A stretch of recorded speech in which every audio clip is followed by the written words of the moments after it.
Okay, so now we'll turn it over to Kevin James, who will read the questions and give it to the correct person. Hey, can we give a big round of applause for Kevin James? Yeah. He's also a resident of Council District 4 now.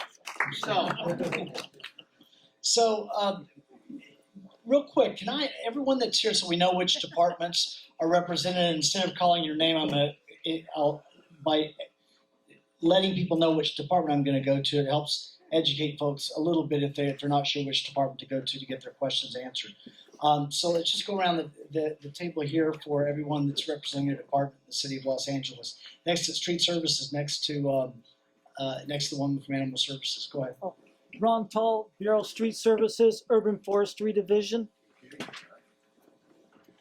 I don't work for the city, but I work for Los Angeles Unified School District. I'm the Area Facilities Service Director for the school. Okay, you got a few questions coming up, so don't go far.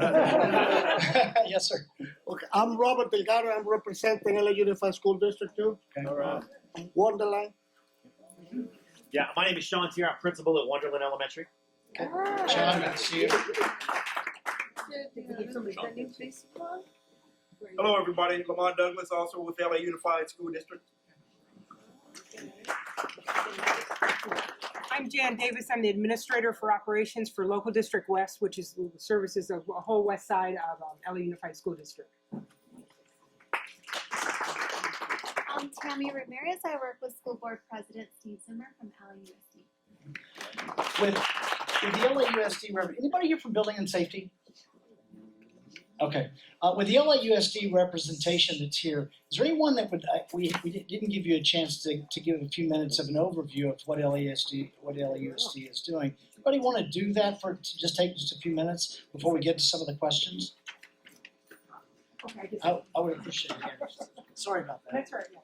I'll be very. Yeah, right. That's right. I'll be very brief because what the other organizations have talked about is kind of what LA Unified has done also. I do have handouts and we can, I guess, put them back on the table. One is just kind of resources for parents and students. A lot of the information and website information that you've already got is out here. And then also our transportation department has put out tips on kids who are being transported by school buses, who to call, what to do if there's rain or that happens during the day. I know we have a number of people from facilities and M&O or maintenance and operations here. They have been, like a lot of the city organizations, they've been inspecting all the schools, clearing the rain gutters, making sure the debris around the campuses is cleaned up. They've been going out checking all the roofs. I was out at a school yesterday that had some damage, but M&O is having to give reports, I think, like every 3 or 4 hours to our Mark Hovatter, who's our Chief of Facilities, and he's relaying that on to Deputy Chief Michelle King. Each local district has an emergency response center. The response center for Local District West is out of my office. I have 6 field coordinators that work with all the schools. We are in constant communication with the schools in the event of an emergency. When we had to close schools on December 15th, our office was put into action. Each local district, which LA Unified has 6 local districts now, each local district has a emergency response center, plus they have one centrally. We were in constant communication, and we were doing briefings like I think the city probably would do in an emergency. Every few hours, executive staff would be on a conference call to see what the problems were. We were in communication with the principals. I think one thing, if you do have children at Wonderland or at any of the LA Unified schools, what we did find out when we had to close schools on December 15th is we have a ConnectEd system where you now get a phone call from either the principal or the district. I can do a call to every parent that lives in the LD West area, but make sure with your local school that your contact information is correct.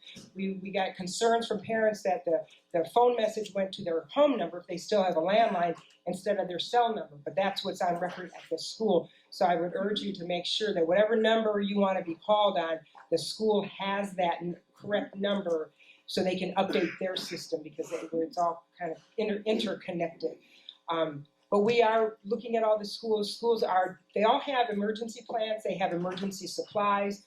I've already spoken to Sean. We already did a earthquake drill, a big earthquake drill in the fall. So they check, each school has a safety committee, they checked all supplies, there's water, there's food for 3 days. Again, if your child's going to have to be cared for at school, they will be cared for. Teachers will stay, staff will stay. Plant managers have been on this week. Luckily for us, school's not in session, so we can kind of see what's happening at the school site without children there. So the maintenance crews have been out a lot to assess any damage that has been done to schools with this last few days of rain. But I will put out the flyers that we have at the back, so if you want to pick one of those up, and we'll be available for questions. Thank you. Let's the first few questions. Let's go through the questions regarding the LAUSD. I've got 3 of those. LAUSD regarding Wonderland. What is the plan to notify parents in advance of a weather-related event like torrential rain? What information has been distributed to the parents about the impacts of an El Nino type event, specifically due to the fact that the school is located in a hillside area with limited ingress and egress? Yeah, I'll take that. Yeah. Sure. We have a pretty thorough communication system set up, and actually during the school closures on the 15th, it really got put to the test. We've even made some tweaks on it since then. We have a ConnectEd system which I can communicate to every parent in the community that has a child in Wonderland. There is a process set up. I'm the center of it. I activate 2 or 3 different people who put something on the Facebook page for Wonderland. We have someone who will post exactly what I asked them to on the Laurel Canyon Facebook page. A ConnectEd call will go out, and we have someone who will hit a automatic e-blast that goes out to anyone who's connected to our website. So we've got ways to let people know what's, any kind of weather-related, any emergency, anything like that. In terms of preparedness, though, we've, like Ms. Davis said, we've really talked about an ounce of prevention. We've tuned up all of our rain gutters. We've had about over 200 sandbags delivered to divert water away from the campus to keep the kids safe. Every staff member at school has a specific role. It is on an emergency team, whether it's first aid, whether it's fire suppression, whether it's hazardous materials or things like that. So if there's a down branch or power line, everyone kind of moves into action and knows what to do. Everyone's part of a team. Kids know exactly where to go, whether it's a shelter in place or where to evacuate to. So we're pretty well prepared. You will be getting some more information if you are a parent of Wonderland. You'll be getting some of the flyers that Jan mentioned as well that we're going to leave here. But there's additional things in it that are going to come out as well. And we'll keep you updated on anything any news we get as well. What criteria has been established by the LAUSD regarding cancellation of school in the event of flooding along the arteries to the school? Example, Laurel Canyon Boulevard, Lookout Mountain, Laurel Pass, if school is already in session? And who will make the call regarding cancellation of school? Well, the only person that can cancel school is the superintendent. So they would look at if it's just an individual school, they would look at the egress and they're going in and out of the school site. We would work with transportation with our school. LA Unified has their own school police department. We would work with them in conjunction with LAPD and LA Fire. If the school kids were already in school, we would use those outside agencies to assist in evacuating children if we needed to do so. But the only person that can cancel school is the superintendent, but he would take that upon advisement from his staff. Is the Wonderland School an evacuation area for anyone in the canyon? Is it an evacuation? Oh, you mean if there is trouble, we can come Yes. to school? Yes, it is. It is, yeah. Can you elaborate on that? We thought it school it goes into lockdown. Yeah, and maybe the fire department can help me with this too. It's my understanding if an emergency occurs in the neighborhood, the school is an evacuation area. Yeah. And to briefly touch on that, as the incident commander of an incident, it's up to us to determine what the appropriate evacuation center will be. While we have pre-designated ones, that is just for us to know what a plan is.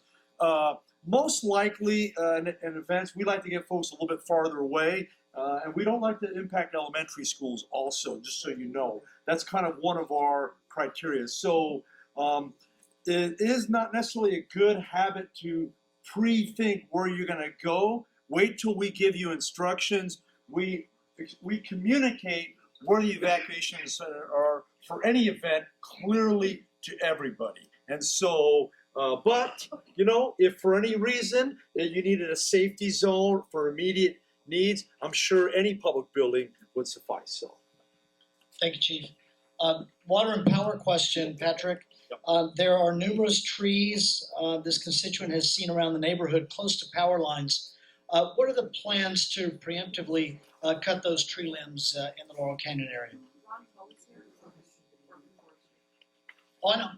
Yeah, well, but there's a difference between DWP is in charge of tree trimming around power lines, not the Bureau of Street Services, because of that public safety element and the additional danger around that. Thank you.